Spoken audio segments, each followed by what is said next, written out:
Halo Sobat Kampus, kembali lagi ke YouTube channel kami.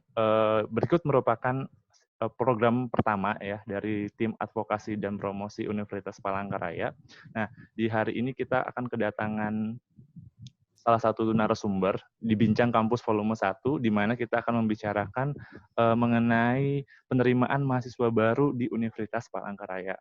Nah, kali ini kita kedatangan Bapak V. Abdi Gunawan STMT. Beliau merupakan salah satu tim penerimaan mahasiswa baru di Universitas Palangkaraya, dan beliau juga merupakan dosen teknik informatika. Oke, halo Pak Abdi, gimana kabarnya Pak? Ya, halo. Baik. Ayo, gimana kabar Mas Ya, Randy? Alhamdulillah baik Pak, di tengah pandemi ini kita juga masih harus tetap bekerja ya Pak ya. Iya, ya benar-benar. Oke Pak, ini kali ini kita akan berbicara ini Pak, apa namanya, mengenai topik yang lagi hangat-hangatnya, karena kan di tengah pandemi ini apa namanya, universitas pun tetap harus menerima mahasiswa baru, seperti yang kita tahu bahwa itu merupakan agenda tahunan ya Pak ya, karena setiap tahun kita Iya, harus ya. menerima penerimaan mahasiswa baru. Nah, kira-kira di tengah pandemi begini, apakah ada perubahan nih Pak, sistem mengenai penerimaan mahasiswa baru seperti pada tahun-tahun sebelumnya di mana tidak terjadi pandemi Pak? Ya.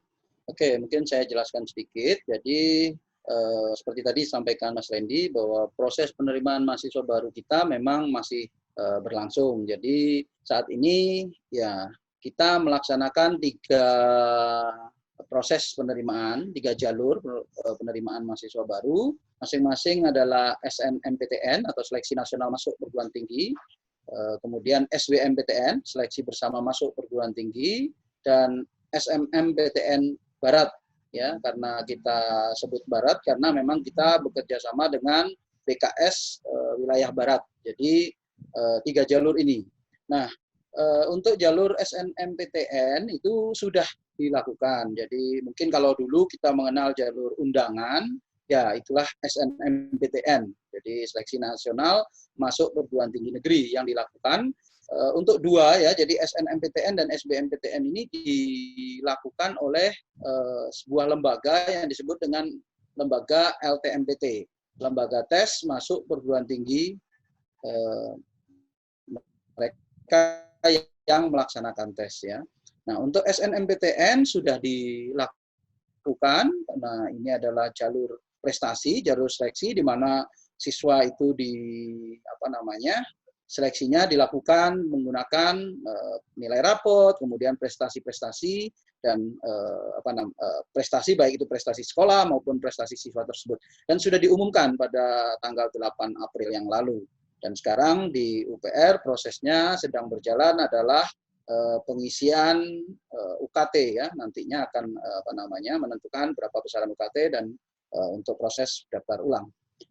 Terkait dengan 2 jalur yang lain, SBMPTN dan SMMPTN, ya memang COVID ini sudah membuat perubahan jadwal, Mas Randy. Jadi seharusnya SBMPTN itu dimulai dengan yang kita sebut dengan UTBK, ujian tulis berbasis komputer, yaitu sebuah seleksi yang digunakan untuk mendapatkan nilai yang menjadi prasyarat, salah satu prasyarat untuk mengikuti SBMPTN. Nah, kalau jadwalnya seharusnya sudah terlaksana pada bulan April kemarin, ya, jadi harusnya sudah pada bulan April, tanggal 20 sampai tanggal 26 untuk yang periode pertama, kemudian periode keduanya itu atau gelombang keduanya tanggal 1 sampai 3 Mei seharusnya. Tetapi sekarang menjadi kita reschedule lagi, jadi ada jadwal baru lagi yang dikeluarkan oleh pihak LTMPT, di mana pelaksanaannya adalah tanggal 5 sampai 12 Juli. Nah, itu pelaksanaannya. Nah, perubahan lagi selain itu ya, kalau pada masa normal atau ada tahun-tahun yang lalu, UTBK baru dilaksanakan ini untuk kedua kalinya. Jadi pada pada tahun yang lalu UTBK ini mendaftar dulu, kemudian nilainya digunakan untuk mendaftar SBMPTN. Tetapi sekarang pendaftaran SBMPTN dan UTBK dijadikan satu. Jadi kalau yang lalu UTBK dapat nilai daftar SBMPTN, sekarang enggak. UTBK dan SBMPTN menjadi satu, pendaftarannya dimulai tanggal 2 sampai 20 Juni nanti. Nah, kemudian mendaftar sekaligus UTBK sama SBMPTN. Nah, jadi itu apa namanya? Sedangkan untuk SMMPTN atau jalur mandiri, ya mungkin kita lebih banyak mengenalnya dengan jalur mandiri, sampai hari ini juga masih belum ditentukan dari waktu yang seharusnya adalah bulan Juli dilaksanakan, tetapi kita masih menunggu bagaimana karena SBMPTN dan UTBK ini molor, otomatis mungkin itu juga akan mundur juga. Jadi ya COVID cukup merepotkan juga untuk pelaksanaan ini, ya. Tetapi ya kita harus optimis tetap bisa melaksanakan. Ya, berarti di tahun Kemudian ini tuh mungkin saya Iya Pak, gimana Mas berarti Randy? di tahun ini tuh berarti perubahan yang terjadi itu di bagian SBMPTN ya Pak. Dalam artian kalau kita di tahun Ya, sebelumnya ya. itu adalah kita dapat nilai UTBK dulu, baru kita daftar nih SBMPTN. Kalau sekarang UTBK bersama Ya, SBMPTN ya, itu yang harus kita iya, ingat di tahun ini ya Pak ya. iya, iya, jadi benar. Ya, benar. Jadi seperti itu. Jadi memang apa namanya, kesannya kita balik ke periode yang lama, yang 2-3 tahun yang lalu, di mana SBMPTN tanpa UTBK begitu. Jadi karena UTBK-nya nanti saat pendaftaran UTBK langsung menentukan di mana dia mendaftar untuk kuliah itu. Oh ya, berarti menentukan Itu Mas seperti Randy ya. saya zaman dulu Pak. Kalau zaman saya dulu tuh SNMPTN tulis ya, tapi saya langsung tes, langsung juga milih jurusannya. Berarti seperti itu Pak ya, seperti zaman-zaman dulu, tidak seperti zaman UTBK 2 atau 3 tahun yang lalu. Ya. Jadi jadi kesannya kembali seperti zaman dulu ya. Kalau tahun lalu yang 2019 kan itu UTBK sudah dapat nilai, yang sudah dapat nilai ini sudah bisa merancang begitu. Oh, nilai saya sekian. Kalau yang UTBK tahun 2019 itu ada 2 kali tes, maksud saya dua sesi dua materi tes. Yang pertama adalah tes potensi akademik dan kemudian tes potensi skolastik. Nah, tetapi pada UTBK tahun ini ya karena kita harus melaksanakan segala sesuatunya dalam waktu yang cepat, kemudian kita juga memperhitungkan bagaimana supaya berkumpulnya calon peserta tes juga ya, calon mahasiswa kita ini tidak terlalu lama begitu, sehingga kita secara nasional memutuskan tahun ini tesnya yang diambil hanya tes potensi skolastik, sehingga TPA-nya, tes potensi akademiknya nanti kemungkinan ya kita akan lihat dari nilai rapot atau bagaimana skemanya yang masih digodok oleh LTMPT. Kira itu.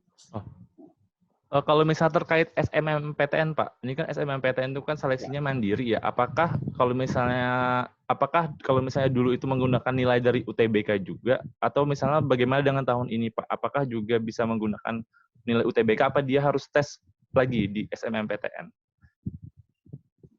Oh ya, jadi begini sebetulnya. Jadi tiap perguruan tinggi mempunyai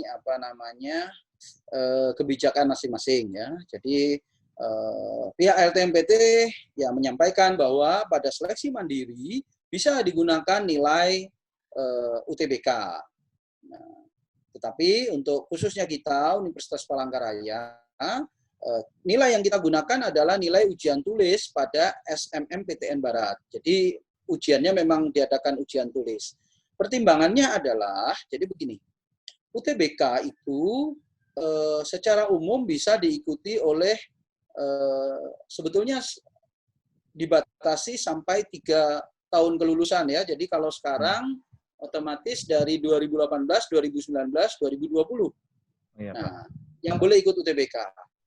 Nah, itu.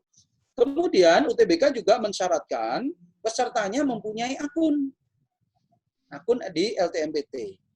Nah, sekarang yang menjadi permasalahan tambahan salah satunya, ya ini juga menjadi kemarin konsen dari pimpinan kita, terutama di Universitas Palangkaraya.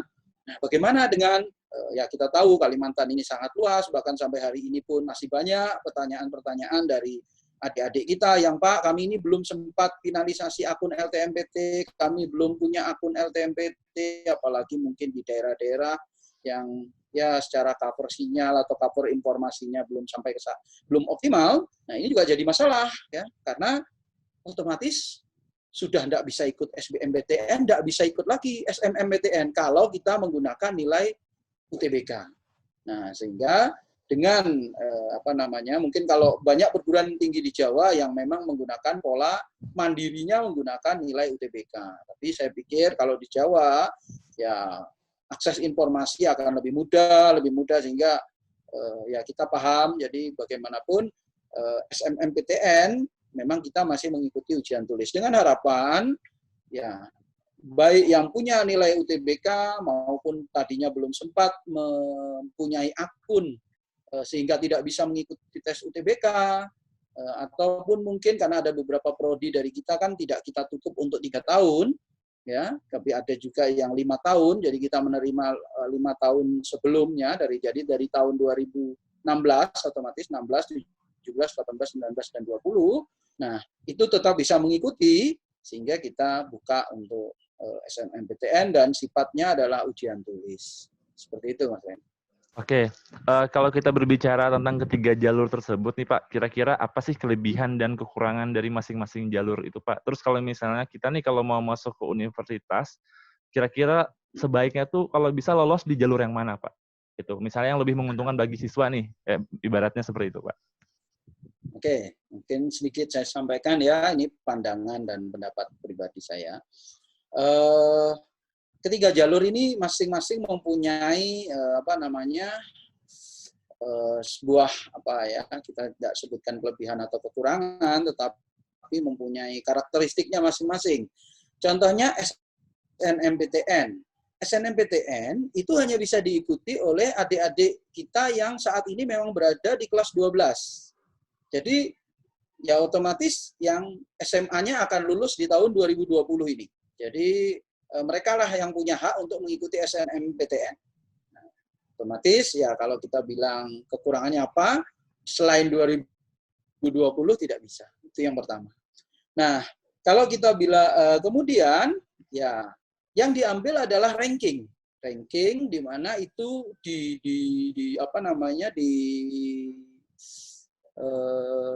dilakukan seperti perankingan begitu ya, dilakukan perankingan baik di tingkat sekolah maupun di tingkat nasional di LTMPT.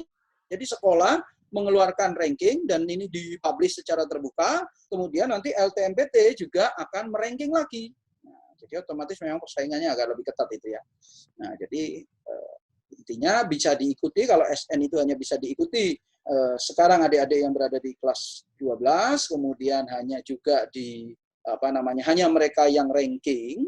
Nah, sebaliknya kita harus memikirkan bagaimana adik-adik kita yang mungkin masih punya kesempatan itu kan otomatis 3 tahun contohnya. Jadi angkatan 2018, 19, kemudian yang tidak masuk ranking. Nah, kan mereka juga punya hak untuk melanjutkan pendidikan di perguruan tinggi. Nah, itulah ada UTBK dan SBMPTN. SBMPTN dibuka. Nah, tetapi itu tadi batasannya 3 tahun. Nah, tesnya dalam modelnya adalah tes berbasis komputer. Kalau kita sebutkan kelebihan kekurangannya, kalau tadi SN itu tidak perlu datang, hanya mendaftar online semua. Kalau UTBK, nah 50-50. Daftar online, tapi tesnya tetap harus datang. Jadi menuju ke pusat tes UTBK, gitu, ya PTN yang untuk pusat tes UTBK.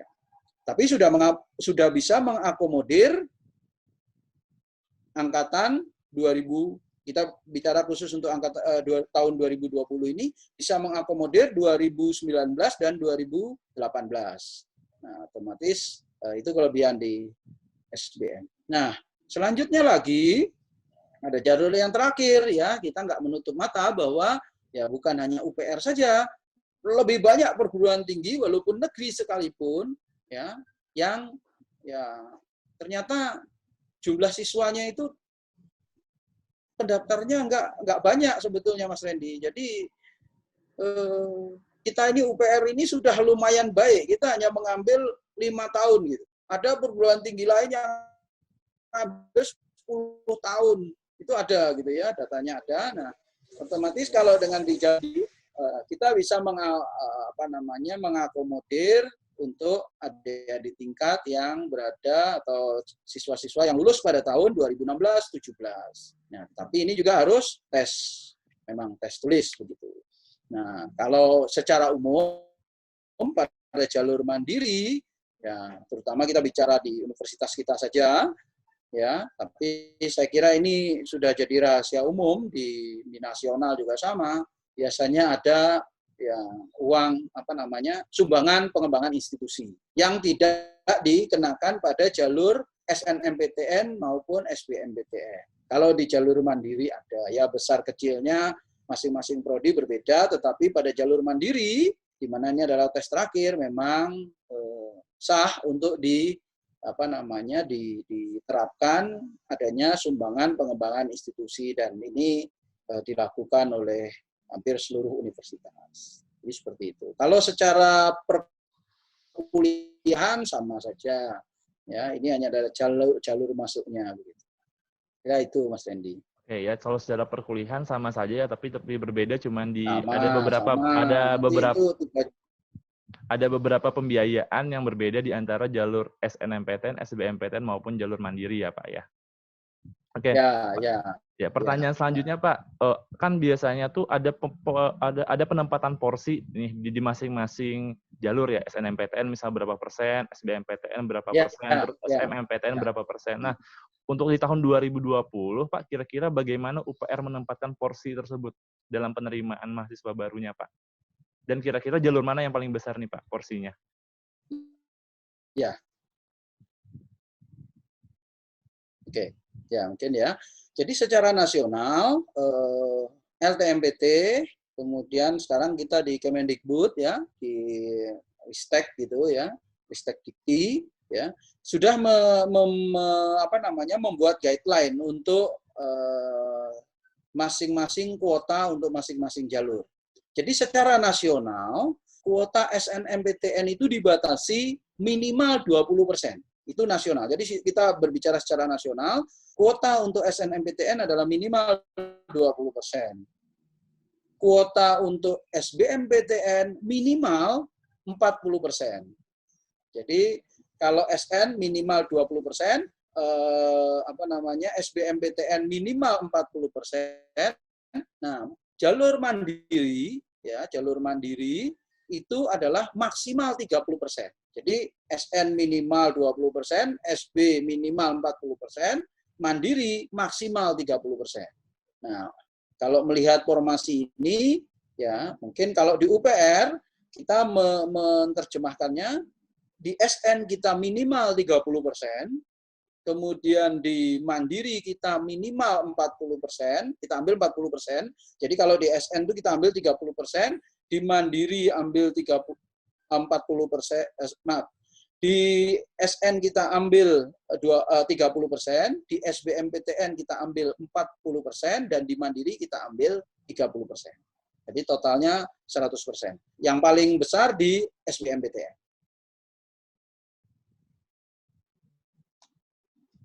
Oh ya, yang paling besar porsinya secara nasional memang sudah ada aturan. Iya. Begitu juga untuk mengakomodir ini juga Pak ya, makanya porsinya besar untuk mengakomodir lulusan-lulusan yang tidak lulus di tahun 2020 gitu Pak ya.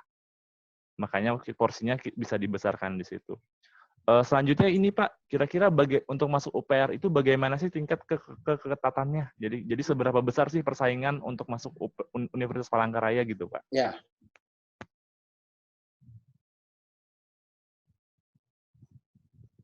Ya, Universitas Palangkaraya sebagai universitas negeri terbesar gitu ya dan tertua di Provinsi Kalimantan Tengah. Sebetulnya Kalau kita lihat keketatan, ya yang sudah dilaksanakan adalah jalur SNMPTN, ya. Dari perhitungan saya, ya, jadi dari 2.615 pendaftar pada jalur SNMPTN tahun 2020 ini, yang diterima 995. Jadi yang mendaftar 2.612, yang diterima adalah 995. Kurang lebih 8%. Ya. Itu secara universitas, ya. Tingkat keketatannya. Jadi tingkat keketatan adalah 38%. Lumayan ketat. Nah, hanya memang ya kita paham bahwa keketatan ini memang tidak tergambarkan pada seluruh prodi. Nah, otomatis memang ada yang prodi-prodi dengan keketatan yang tinggi. Kalau secara universitas kita 38%.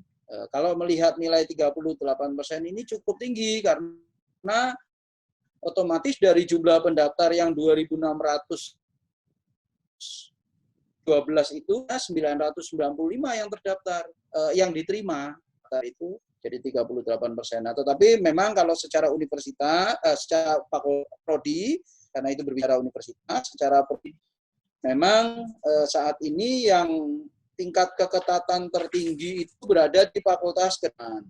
Itu yang pertama. Jadi dari kita bicara untuk SN, ya, SN saja, keketatan yang lain yang cukup tinggi itu adalah contohnya teknik informatika. Teknik informatika berada pada posisi kedua. Keketatannya 15,52%. Ya. Nah, kemudian tetapi ada juga prodi yang memang keketatannya tidak terlalu tinggi, ya, karena ya mungkin peminatnya terutama pada prodi-prodi eksak, ya, seperti matematika, mungkin tempat Mas Randy juga, ya, di fisika, di kimia itu kan. Iya, Pak. Sepertinya orang takut mendaftar ke sana begitu, sehingga keketatannya memang tidak terlalu tinggi gitu. Ya. Saya kira itu, Mas Randy. Selanjutnya Pak, kira-kira ini kan banyak sih pemburu beasiswa biasanya, khususnya mahasiswa baru begitu Pak. Nah, kira-kira yang beasiswa apa sih yang ditawarkan di UPR Pak untuk mahasiswa barunya khususnya di tahun 2020 ini Pak, yang kira-kira bisa di-apply oleh calon mahasiswa baru? Beasiswa yang biasa paling diburu itu kan, kalau dulu kita mengenal bidik misi, ya. Kalau sekarang namanya kita mungkin sudah berubah menjadi KIP, Kartu Indonesia Pintar, atau KIP, tapi KIP kuliah, karena ada KIP sekolah, kemudian ada juga KIP kuliah. Nah, KIP kuliah ini peruntukan untuk keluarga kurang mampu, ya. Jadi, dan untuk tahun ini seleksinya cukup ketat karena melibatkan departemen di luar Departemen Pendidikan dan Kebudayaan.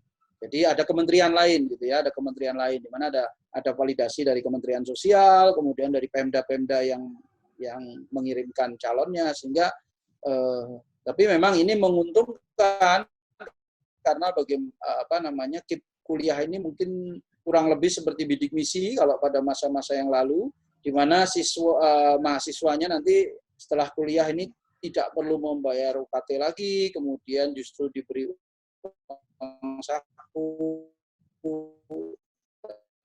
Ini menuntut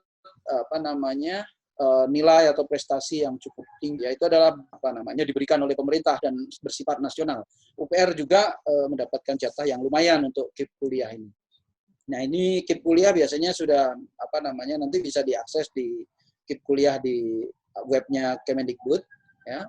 Nah, kemudian beasiswa lain memang ada beberapa itu sifatnya tidak full, dalam artian tidak sampai lulus begitu, seperti KIP kuliah memang sampai 4 tahun, tetapi ada beasiswa yang hanya 1-2 semester begitu, diberikan oleh biasanya organisasi, kemudian oleh Pemda seperti Kalteng Berkat dan sebagainya, itu ada juga beasiswa seperti itu yang diberikan kepada calon mahasiswa.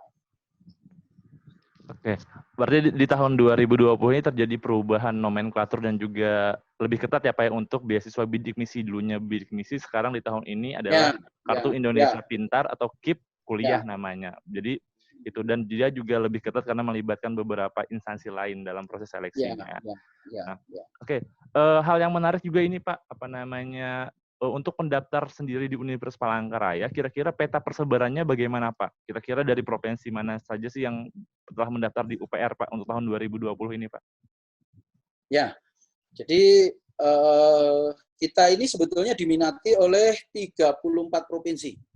Jadi kita ini pada jalur SNMPTN kemarin, itu ya mungkin saya infokan dulu ya. Jadi secara umum SNMPTN kita terdapat peningkatan jumlah pendaftar. Jadi ada peningkatan. Jadi kita nih lumayan peningkatannya ya. Ada peningkatan. Ini juga tak lepas dari adanya promosi, adanya kegiatan-kegiatan yang dilakukan oleh Universitas Palangkaraya. Sehingga kemudian juga kita saat ini kan untuk prodi-prodi juga sudah banyak yang terakreditasi, baik kita sudah ada yang akreditasi A, kemudian hampir 78% prodi kita berakreditasi B, hanya beberapa yang belum dan masih dalam proses. Saya pikir ke depan pasti mungkin tidak lama lagi kita bisa minimal seluruhnya B. Kemudian secara universitas kita juga terakreditasi B. Nah ini juga yang menyebabkan kita diminati oleh peserta dari 34 provinsi. Jadi kita ini dari ujung, dari Aceh sana ada mendaftar pada jalur SNMPTN ini sampai di Papua. Ada semua, jadi dari Aceh ke Sumatera Utara, Sumatera Barat itu banyak, dan sampai ke Papua, Maluku segala. Nah, pendaftar terbanyak jelas masih dari Kalimantan Tengah, urutan pertama, kemudian urutan kedua dari Sumatera Utara. Ya. Nah, jadi di Sumatera Utara kita sepertinya punya tempat gitu di hati para calon-calon siswa kita di sana. Jadi cukup banyak pendaftar dari Sumatera Utara. Kalteng, Sumatera Utara, kemudian Kalimantan Selatan, dan yang Jawa Timur juga banyak peminatnya ke kita. Jadi secara umum 5 provinsi yang mendaftar terbanyak itu pertama Kalteng karena kita memang tuan rumah di sini, kemudian Sumatera Utara, kemudian Kalsel, Jawa Timur, kemudian Kalimantan Timur, dan Sulawesi Selatan. Nah, ini adalah provinsi yang mengirimkan banyak, tetapi yang lainnya juga ada, walaupun mungkin jumlahnya tidak banyak. Tapi ini memberikan gambaran bahwa UPR ternyata ya dikenal dari Sabang sampai Merauke. Begitu. Ya, menarik juga ya Pak datanya. Kalau kita lihat itu ada yang 5 provinsi terbesar itu ya, itu ada dari Sumatera Utara, Jawa Timur, dan juga Sulawesi Selatan gitu kan. Nah ini Ya, cukup menarik bagi saya karena lokasinya itu kan lumayan jauh dari bandingan Palangkaraya, tapi peminatnya tuh ya, ya, cukup tinggi gitu kan dari Sumatera ya, Utara ya, khususnya, karena setiap tahun menurut saya dari Sumatera itu banyak banget yang mendaftar di UPR. Wah ya, itu bagus banget ya, ibaratnya ya, untuk UPR supaya lebih dikenal di masyarakat di nasional. Oke, ya, ya. selanjutnya begini Pak, apakah selalu ada tren nih Pak dalam tren peningkatan pendaftar yang masuk ke UPR setiap tahunnya Pak? Apakah polanya naik turun ataukah polanya setiap tahun naik terus Pak? Pola pendaftarnya Pak yang masuk ke UPR itu. Begini, ya memang kita akui bahwa kita memang pernah ya berada dalam posisi yang penurunan begitu dari tahun sebelumnya. Tetapi tren kita dari 2017, 2018 itu sekarang meningkat. Ya semoga tahun ini ya ini agak sulit diprediksi karena COVID ini. Tetapi yang jelas dari 2018, 19 kita sudah ada peningkatan. Di satu jalur sudah ada peningkatan. SN juga sudah ada peningkatan.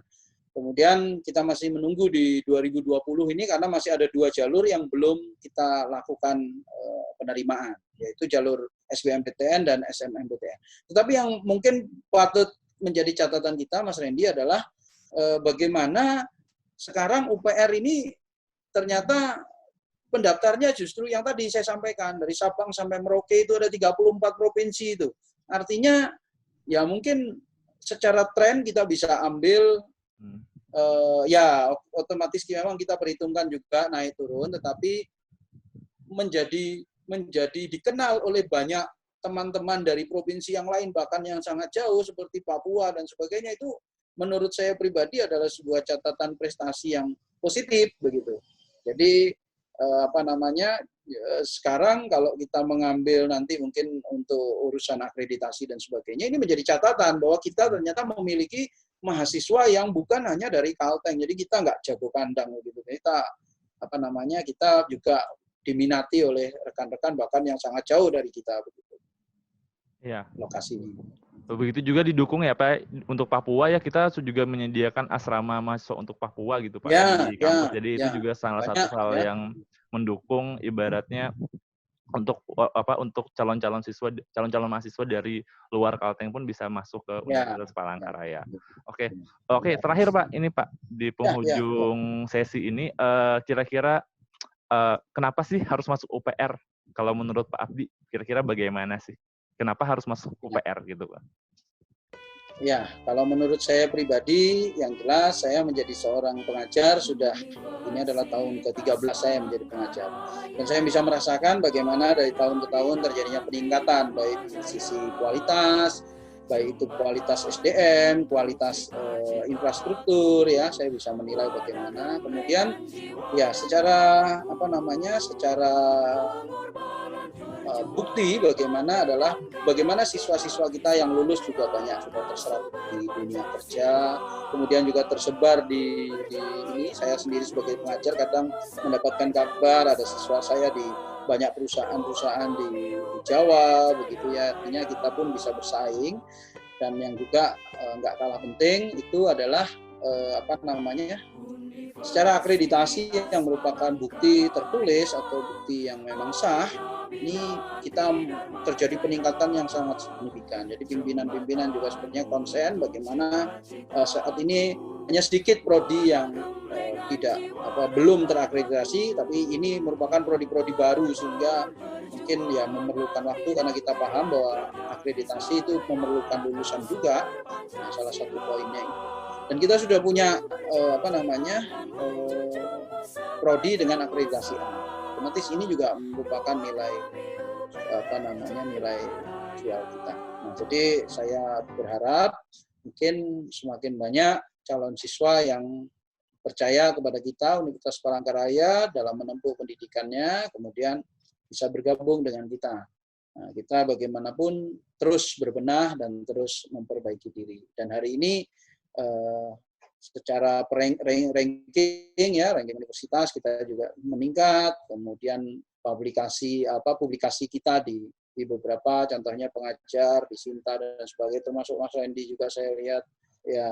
Jadi itu merupakan bukti yang nggak bisa kita pungkiri bahwa UPR dari tahun ke tahun bahwa kita harus berbenah dan semakin baik.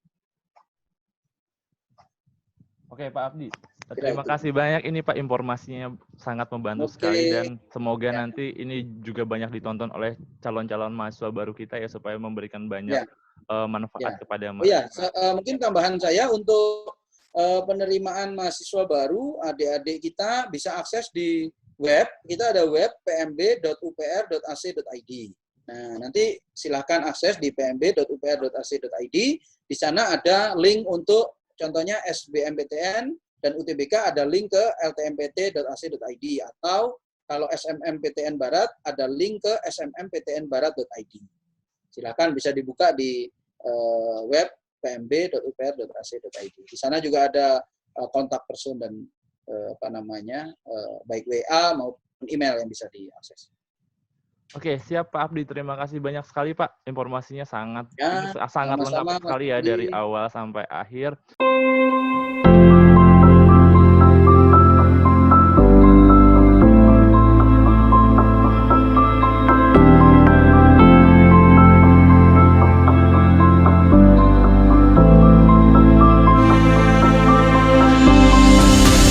Universitas Palangkaraya atau lebih dikenal dengan UPR adalah universitas negeri pertama yang terletak di Kota Palangkaraya, Kalimantan Tengah.